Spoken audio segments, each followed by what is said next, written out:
Book 13, The Adventures of the Missing Piece, How to Find What Was Never Lost, The Adventures of the Missing Piece Introduction. The part that wasn't there once upon a time, and it was a very trying time, because everyone was trying to do something instead of just being. Anybody who was now roaming the real world, disguised as a sudden insight, found that he felt incomplete. He felt a draft. He felt a gap. He felt like a puzzle with a hole in the center. "I am missing something," said anybody. "No," said a voice from the gap. "You are missing nothing." "Exactly," said anybody. "I have nothing where I should have something." "You don't understand," said the voice. "I am the missing piece, and I am the most important part. Without me you would be stuck. I am the room you have to move in." Anybody tried to grab the missing piece, but his hand went right through it. "You are impossible to hold." "That is because you are trying to hold me with a hand," said the piece. "You have to hold me with your space. You can hold a thought, can't you? You can hold a grudge, can't you? So why can't you hold a vacuum?" Anybody realized that the ache in his chest wasn't an emptiness. It was a hunger, and hunger is just energy looking for dinner. "Come with me," said the missing piece. "I will show you where the whole thing started." And as you read this, you might wonder if the feeling that you are missing something is actually just the feeling of infinite potential waiting for you to notice it, isn't it? Chapter 1, The Merchant of Wholeness. Anybody jumped into the hole and landed in a shop. The sign said, "The whole shop." The merchant was a round man. He was selling donuts, tires, and rings. "Get your holes here," he shouted. "Guaranteed 100% empty in the middle." "I don't want a hole," said anybody. "I want a hole, I want to be complete." "You are confused," said the merchant. "You think whole means solid, but look at this donut. Is the donut the dough, or is the donut the space in the middle that defines the dough?" "It's the dough," said anybody. "Eat the dough," said the merchant. Anybody ate the dough. "Now," said the merchant, "where is the donut? Gone. And where is the hole?" "It's still there," said anybody. "The space where the donut was is still space." "Aha," said the merchant.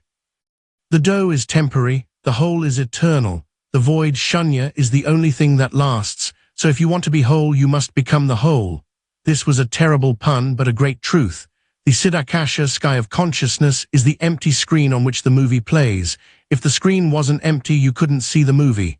"I will buy one whole," said anybody. "It costs nothing," said the merchant.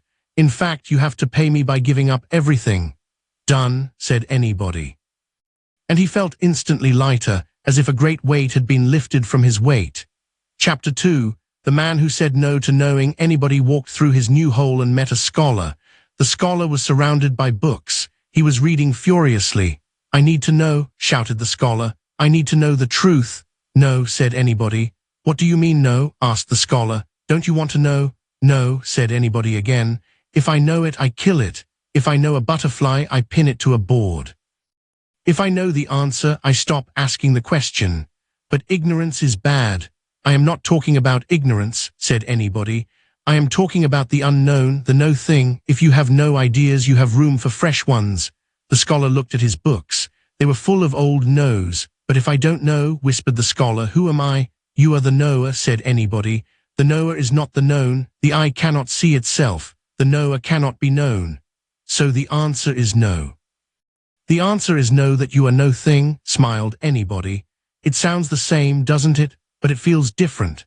The scholar closed his books. He decided to stop trying to know everything and start saying no to the noise. And in the silence of the no, he found the gnosis. "And you know, don't you, that the things you think you know are just memories, while the things you feel right now are fresh?" "No." Chapter 3, The Right of Writing. Anybody continued down the path until he reached a fork in the road. One sign pointed left, the other sign pointed right, but a man was standing there holding a pen. He was scribbling on the signs. "I am trying to do the right thing," said the man, "but I don't know if I should go right or left." "You are looking for the right," said anybody. "The ritual." "No, I want to be right." "If you go right," said anybody, "you leave what is left behind, and if you go left, you leave the right behind. That is not whole." "So what do I do?" "Right," said anybody. "Write what?" "Write your own path. Don't look for the sign. Be the author." The man looked at his pen. He realized he had been trying to read his life instead of writing it. "But if I write it wrong?" asked the man. "There is no wrong in writing," said anybody. "There is only editing. Swatantriya is the freedom to write a typo and call it a plot twist. The man took the pen, he didn't go left, he didn't go right, he wrote a new path straight down the middle of the grass, the middle way. That looks right, said anybody. It is, said the man, because I wrote it. And you can write your next moment, can't you? You don't have to do the right thing, you just have to do the thing you are writing. Chapter 4, the sound of here. Anybody walked down the written path and heard a sound. It was a voice calling, here, here. He looked around. He saw a dog running in circles. Here, boy, called the owner. Come here. The dog ran to the owner. Good boy, said the owner. Now you are here. But, said anybody, where was he before? He was there, said the owner. But when he was there, said anybody, didn't he think he was here? The owner looked confused. That is just semantics. It is acoustics, said anybody. Close your eyes, listen to the word here. Now listen to the word here, they are the same sound. So, said anybody, to be here, you just have to hear. If you are listening, you are present. If you are thinking, you are there. The owner closed his eyes. He listened to the panting of the dog. He listened to the wind. He stopped trying to be somewhere. He just let the sound enter his ears. I hear it, whispered the owner. Then you are here, said anybody. You cannot hear yesterday, you cannot hear tomorrow, you can only hear now. And you can hear the voice in your head reading this, can't you? And because you can hear it, you know you are here. It is simple, right? Chapter 5, the matter that didn't matter. Anybody found a scientist looking at a rock through a microscope. I am looking for matter, said the scientist. Does it matter? Asked anybody. Of course it matters, said the scientist. If I don't find the particle, nothing is real. I have bad news, said anybody. The more you look, the less you find. The atom is mostly empty space. The nucleus is mostly empty space. It is all just fluff, but it feels solid. That is because it matters to you, said anybody. You give it weight with your mind. You decide it is important. So nothing matters. The scientist looked depressed. No, said anybody. Everything matters, but it doesn't consist of matter. It consists of consciousness. The rock is a thought that decided to stick around. The scientist looked at the rock. He stopped looking for atoms. He started looking for awareness. He realized the rock was vibrating. It was humming. It's alive, whispered the scientist. It is you, said anybody. Frozen in time, it matters because it is you. And if you have a problem that feels heavy, ask yourself, does this really matter, or is it just made of matter?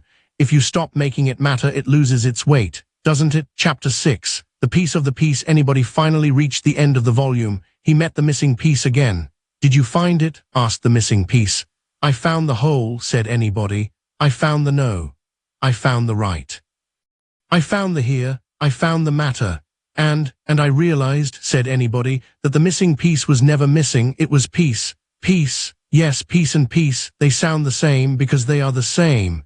When you stop looking for the piece, you find the peace. When you stop trying to fill the hole, you become whole. When you stop trying to be right, you can write. Anybody sat down. He didn't feel a draft anymore. He felt the wind of the spanda. He felt the purna, fullness. He looked at you, the reader. You have all the pieces, said anybody, even the missing ones, especially the missing ones, because the missing parts are where the light gets in, and the light is what you are. So, said anybody, you can stop looking now, can't you? The puzzle is finished, and it is beautiful. Peace, peace, out. Or is it just the start of the whole?